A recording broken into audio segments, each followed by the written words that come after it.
everybody, welcome to the RGT Bricks channel, and today we're going to be doing a review on this set right here. This is the Lego Gameboy, and it is a very fascinating set, and I'm going to be unboxing it and reviewing it in this video today. So let's take a look at the box and see what's inside. So you can see here, this is obviously a picture of the real model, and it looks like it's going to be very realistic. And it looks like we have a stand right down here. As you can see, this is an 18 plus set with 421 pieces and a set number of 72046. This set was also released in 2025, and let's look at the back. So on the side here, you can see as we turn it around, they got a nice little picture here. I always like these parts of the boxes because they make it look good when you line them up on the wall or on a shelf. But let's see. As you can see, it looks like it comes with two video games. We have Legend of Zelda: Link's Awakening and Super Mario World. And it seems like they have these lenticular pieces on it too, which is going to be interesting. And this picture shows that they can be slid into the game cartridge. The cartridge into the Game Boy, which is going to be a cool feature. And then that's what they look like inside. So now that we've looked at the box, let's open it up. Put it over here.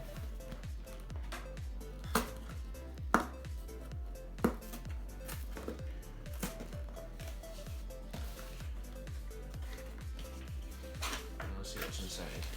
Okay.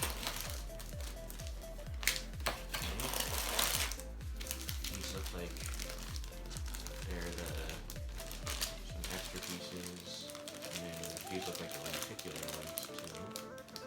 Something interesting to look at.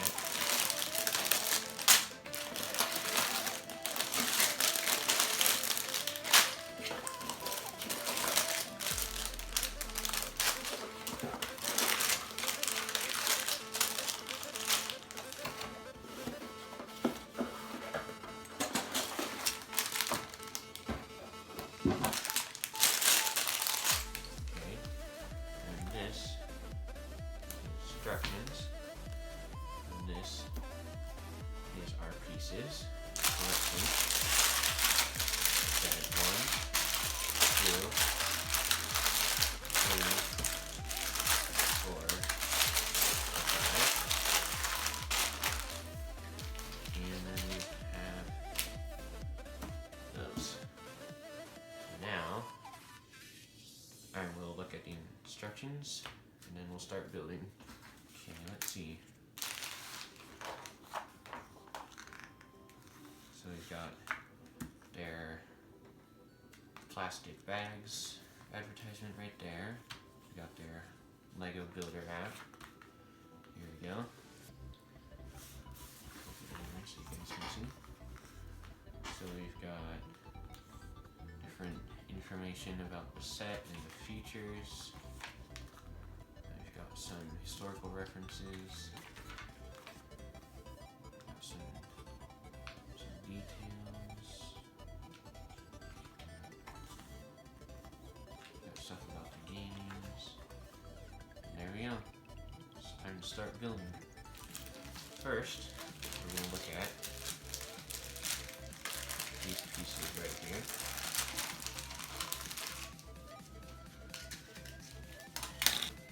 This one, tilting it up and down, makes the Nintendo logo fall into place. This is Legend of Zelda: Link's Awakening one. You can see that Marin's head turns back and forth, and then the waves move and the seagulls fly in the sky. And then here we got Mario, who can jump, hit a coin, and the Goombas going back and forth. And I noticed that the time goes down from 265 to 264. So this one's really cool. I like the amount of movements it has. Okay. This bag one opened up.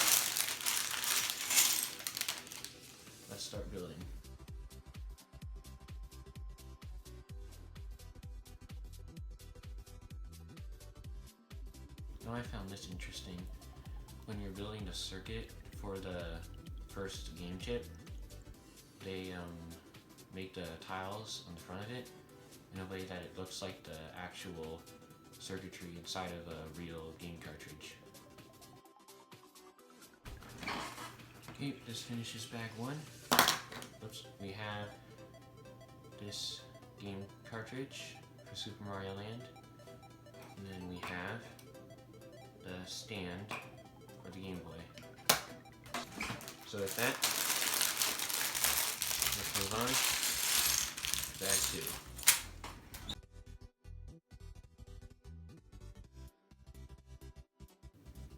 Okay, is it just me, or is this an absurd amount of these 1x3 tiles to put in one spot? I mean, look at this, look at how many there are. That's just crazy.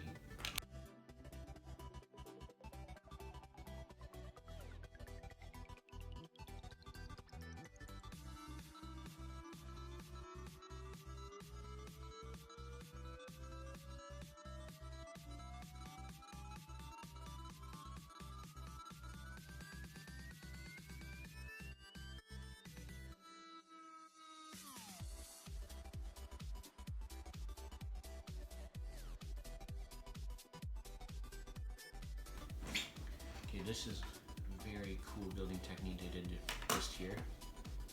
We have one of these rail pieces, or like panels, and it was put on top of this assembly right here with some angled brackets and a tile in the front. And I noticed earlier there was this interesting slot in the side, and they actually filled it up by putting this piece down onto the side like this, and this plate actually goes perfectly in to look just like another brick along the side. It's perfectly smooth.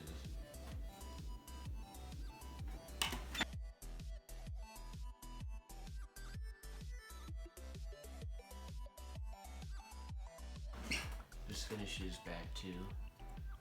There's some interesting assemblies that were added at the end of this. You have these right here, and the red goes and the black goes into this like that, which I think are going to be used for like some sort of casing later. And now, turn to bag four.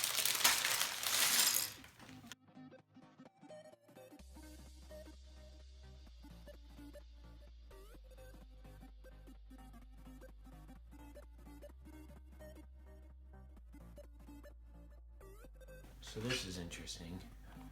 At the end of this sub-assembly right here, you don't actually attach it to anything. You just click it on like that. And as you can see, it's the reverse direction of all the studs. It's anti-stud upon anti-stud. And they just kind of set it down. There's no apparent way as to how to make it stay, but I'm pretty sure that'll happen very soon. But this is the first time I've seen a sub-assembly like this that's just stuck on without like any attachment and just kind of resting there.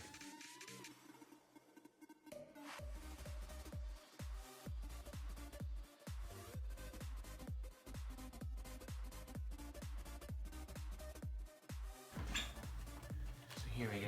This sub-assembly that you make right after this one is what holds it down.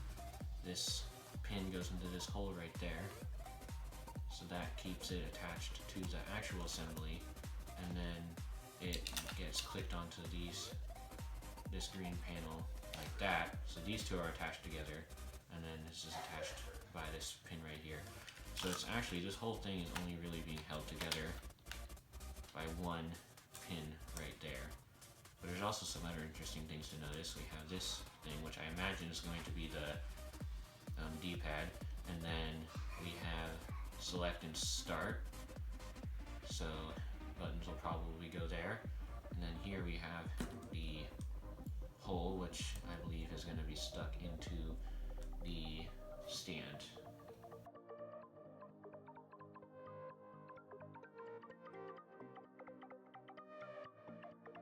Well, this is definitely an interesting one. You have this D-pad right here and it goes on top. And you don't really think there's any way that it can be held down. It kind of just rotates there. But on step 83 and 84, they actually hold it down because there's this blue plate stuck on the bottom. And if you can see, it has little outcroppings that kind of jut out a little bit. And you can actually stick a little plate and it kind of grips onto the ends. Like you can't pull it up because the plate is right there. So they actually take advantage of that small little area of space. And you can stick a tile there. And now, as you can see, it can't be pulled up. I mean, it does fall off because it's not secured in a lot of ways. But like, it kind of pivots around that point. So now all you need to do is stick something on the other end, like say a 1x4, and there you go. Doesn't fall off, but it can actually be moved around and pushed because on that springy piece at the bottom. So now you have a fully functional D-pad that doesn't even fall out.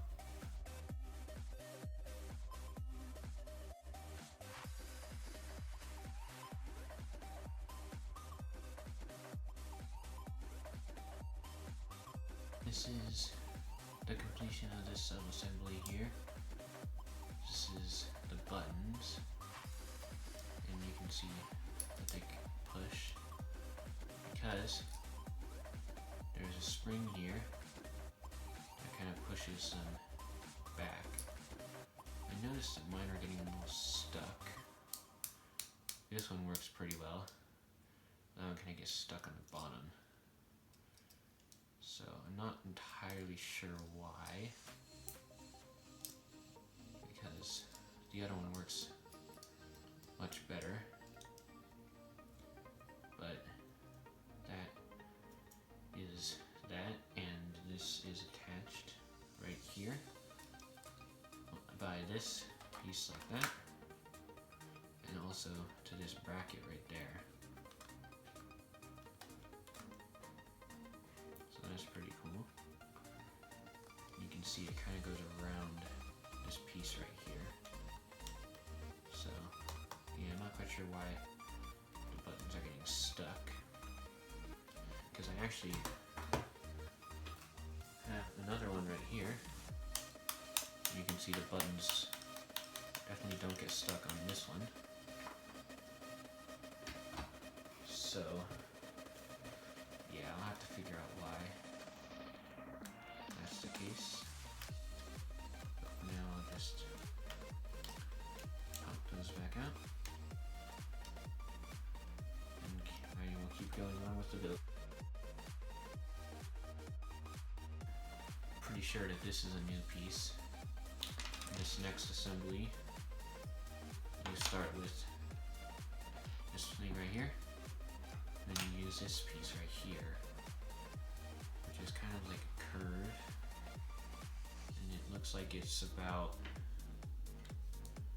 yeah, it's about a brick tall right here, a brick tall right here, but it's only 2 plates tall down here, and it has like this kind of angle to it, so you can put a 3x3 plate right there, such as this that you do for this assembly, and this one goes right here, completing most of the bottom. Actually, it connects to these 3 right here, and then that pin that we put in earlier, which then makes it so that you can have studs on both sides nice and easily. And there we go. It's a very nice curve there. You can see it kind of goes down like that. And then, yep, that is it for that. Now I'm going to finish up bag 3 and then we'll go on to bag 4. Now this part is pretty ingenuitive. You got these tires here, and you noticed before, this assembly right here, and instead of connecting them with studs or on a tire rack or a wheel, you actually just slide them inside of these little holes to make perfectly diagonal buttons that actually can be pressed. Like, they got like a little squeeze to it because they're the tire rims, so you can kind of push them down. So far, every single button works. We've got that, we got this, and then we've got these, and then, yeah. Oh, there you go, that one works now. This is definitely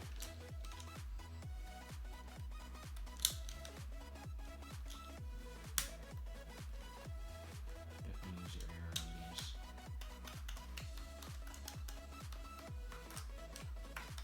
There we go. Yeah, this definitely wasn't Lego's fault. I just put them in little wrong. So there we go, those are the buttons. These buttons work, these ones work, these ones work. And yeah, this is looking very realistic so far.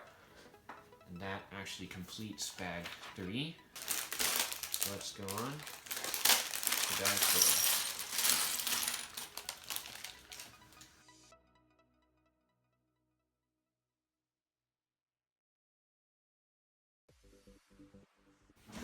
Now this is an ingenuitive part too. Again, we have these pins, and in order to make it so that we can have studs on both sides, just pop this on like that. It's a very thin area that you can use for having studs on both sides. This is a pretty useful building technique. And then I also noticed you have these printed pieces here, and actually the only stickers in the whole set are the 2 game logos. But I noticed with my other one, there was, you can see they were a little bit off. The stereo and the sound are kind of uneven. But they did a much better job on this one, where they're very even stickers. So I'm glad that that inconsistency was fixed.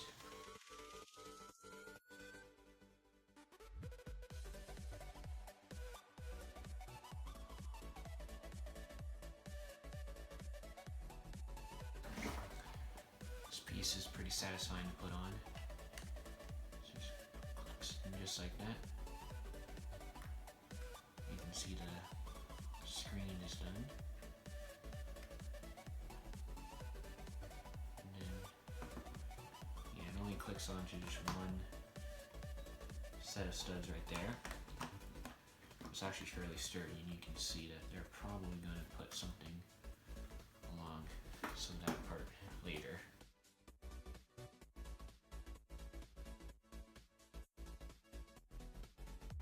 For the final part of this part of the build, take this piece off, pull this part back, take your lenticular screen, slides in really nicely. That keeps it in place so that you can put this back off. And there you go. That is the Nintendo. But of course we're not done yet. We need to go on to bag 5.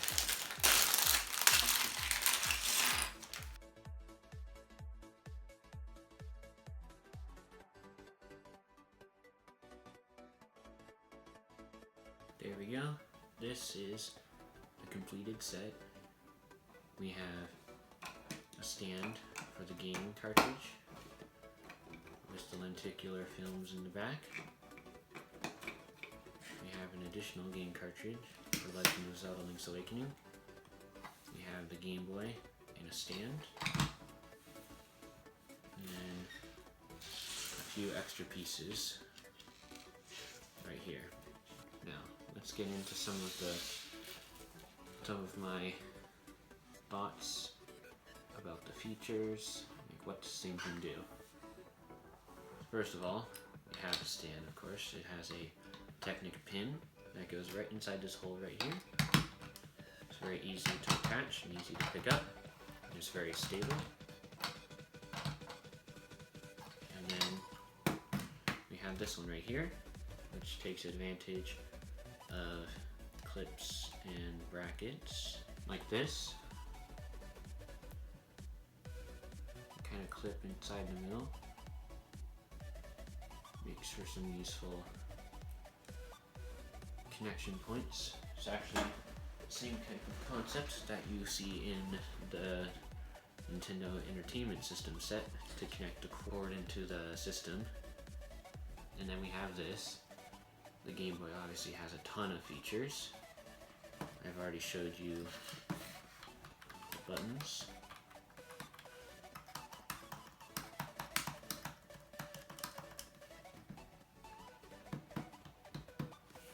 But also I can do a few more things too. We have an on-off switch, which lines up fairly well with the sticker, the printed tile I mean right here. And we also have a contrast gear, which is the same gear you see in some Technic sets, but they recolored it in black. And there's actually the same thing on the other side for volume. You have a external connector port right here. So yeah, it's almost identical to a real Game Boy. Fortunately, I don't own a real one, or else I would show you some of the comparisons, but it is very, very close. It's almost exactly 1-to-1 scale, if I'm correct. And it feels very right in your hands, pushing the buttons. But of course, it won't be a Game Boy without the ability to put some games in it. So you can see this slot right here sticks in just like that, and it feels very accurate. It clicks in using the same concept as it clicks into the stand. And if you want to actually look like you're playing the game, you can pull this little trigger back right here, slide it out, and stick the game in like that. And there you go. It's like you're playing Legend of Zelda. And then of course, for the Mario one too. There you go. Now that we've reviewed the features, I'll explain the pros and cons of the set and whether or not you should purchase it for yourself. So, what do I think of this set? Honestly, I think it's one of the best sets that Lego's ever made. There's a lot of things that make it a very good set. It's got a lot of features, got a lot of realistic touches, an incredible amount of building techniques, and a very fun and interesting build that didn't feel repetitive at all. It's got a good parts count. It's not overly big or overly small. It's not terribly expensive. And it looks amazing on display or on a shelf. Would I buy the set? I definitely would. I don't think there's any reason that you wouldn't want to, especially if you like Nintendo or Mario or anything like that. I think that it is well worth the money, even though the price tag is a little high. It retails for $69.99 in the US. It's 470-ish pieces, 421 pieces, so it's roughly 15 cents a piece or so. So not terribly abnormal for Lego's price ranges in this time. It's got a lot of touches to the actual Nintendo. They've got the officially licensed game cartridges. Now there is a few downsides, just like in everything. I would say that sometimes, like I showed you earlier with the stickers, sometimes they are a little bit off, but this one obviously turned out a lot better. And I'm sure you can, I don't know if you can see right here, but if you hold this up to the light, you can actually see the light go through, and you can see like the little thing in the back. So depending on where you're displaying it, you might be able to see like a little rod kind of going through your screen, which might not be very appealing depending on where you put it. Also, I wish that they would have printed these instead of stickers, but I can see why they would sticker them, because it's multiple colors and it's a larger piece. And yeah, I mean, that's about it. It's a very good set. There's not very many cons to it. I would definitely recommend it. And yeah, I think it was a very good building experience. And as you can see, I have 2 of them, so I definitely like this set. So that is it for today's video. I hope that you take this into consideration. I hope that you found this video helpful. So like and subscribe and share to anybody else who thinks that they would like a set like this one. See you later.